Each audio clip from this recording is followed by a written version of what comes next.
Situations అని చెప్తున్నారు. శివశంకర్ గారు మీరేమంటారండి ఈ విషయంలో? చెప్తే విన్నప్పుడు తిడంగా చూడాలని సామెత ఉంది కదా, చెప్తే వినప్పుడు తిడంగా చూడాలంటున్నారు మన అడ్వకేట్ గారు.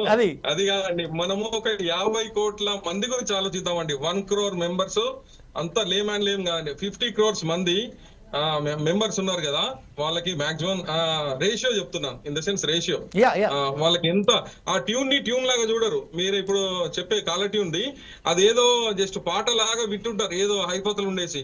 అందుకోసమే ఇప్పుడు ఒక ఊరుందండి ఇక్కడ దీనికి సంబంధించిన సైబర్ క్రైమ్ చేసే వాళ్ళది కుటీర పరిశ్రమ ఎట్లుందో అట్లా ఒక ఊరికి ఊరుంది. సైబర్ క్రైమ్ సంబంధించిన డిపార్ట్మెంట్ వాళ్ళు చెప్తుంటారు.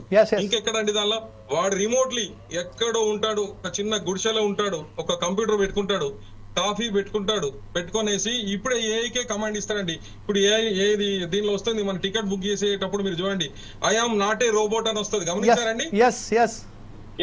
ఇప్పుడు ఈ దీనికి సంబంధించిన ఏఐది అది సొంతగా ప్రోగ్రామ్ చేసుకుంటది. నేను ఏఐని నేను మనిషినే అని చెప్పేసి చెప్పుకుంటదండి.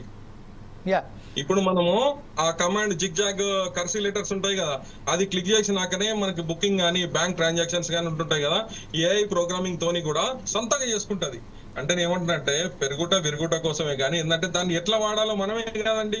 మన రాజ్యాంగంలో రాసుకుందాం 511 సెక్షన్లు, ఇప్పుడు బిఎన్ఎస్ యాక్ట్ లో కూడా వచ్చాయి. దేనికోసం మనం మంచిగా బతకాలి, దీనికోసం ఒక కట్టుదిట్టమైన చేసుకోవాలి. కొత్తగా వచ్చేది మన బియాండ్ మై లిమిట్స్ వస్తాయి, మన చేతులకి వెళ్ళిపోతాయి.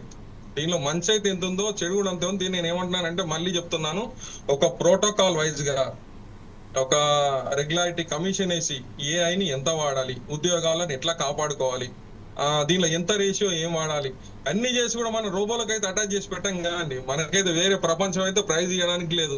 అందరం వచ్చాము, మంచి పని చేసుకున్నాము, టైం వచ్చినప్పుడు గంట కూడా వెళ్ళిపోవాలి, అంతే కదండి. అంటే దీనిలో మనం రోబోకి ఎందుకు అంతగా ప్రిఫరెన్స్ ఇచ్చేసి చేతికి ఎందుకు ఇవ్వాలంటున్నా దానికి వాడతాం. మీరు అన్నట్టు మెడికల్ లో వాడతాము, మెకానికల్ లో వాడతాము, ఏరోనాటికల్ లో వాడతాం, అన్నిటిని వాడతాం. కానీ అప్ టు విచ్ ఎక్స్టెంట్, ఎంత ఎక్స్టెంట్ వాడదాం మనం? ఇదే విషయంలో కూడా చాలా క్లియర్ గా బిల్ గేట్స్ అయినా కానీ ఒసామా కానీ ఒబామా గారు ఇదే విషయం మీరు చెప్పారు. ఇంకొక చాలా సార్ సేమ్ విషయంలో కూడా మనకు ఇప్పుడు మన శివశంకర్ గారు చెప్పినట్టుగా దీని విషయంలో కూడా ఇప్పుడు ఎలన్ మస్క్ కూడా ఇదే విషయం చెప్పారు. ఏంటంటే నిన్న ఏదైతే జరిగిందో maximum United states of America నుంచి వెళ్ళి మన విద్యార్థులు, మన సంతతికి భారతదేశానికి సంబంధించిన కొంతమంది విద్యార్థులను ఎప్పుడైతే అక్కడి నుంచి వెళ్ళి తొలగించబడ్డారో ఉద్యోగాలు కూడా కోల్పోతున్నారు. ఈ విషయంలో కూడా ఎలన్ మస్క్ కూడా ఒక హెచ్చరించారు. ఎవరికి? డొనాల్డ్ ట్రంప్కు. మీరు ఇలా ఇంత కఠినమైన అమలు చేయకండి, దీని ద్వారా మనకు సంబంధించిన మన ఆర్థిక వ్యవస్థ దెబ్బతింటుంది అని.